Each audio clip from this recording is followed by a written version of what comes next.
Сая бол Будзаан дарга бол маш тодорхой хэлж байна л да. Ингээд 2012 онд хууль батлагдсанаас хойш жил болгон 300-аас 500 зөрчил.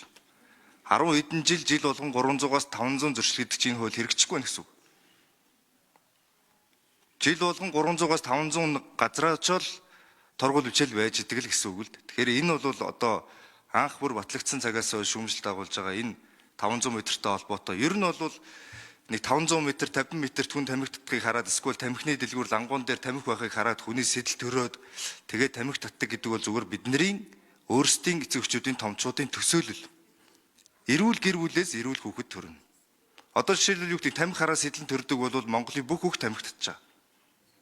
Тамхи татдаггүй хүүхдүүд асар олон байгаа. Тэгэхээр бид нар энэ хууль тогтоогчид бид нар өөрсдөө төсөөллөөрөө өөрсдийнхөө хүснээр биш бас сайн судалгаатай жоохон гүн агуулгатай бас асуудалд хандах хэрэгтэй. Саяны Будзаан даргын асуудал дээр нэмж тайлбар.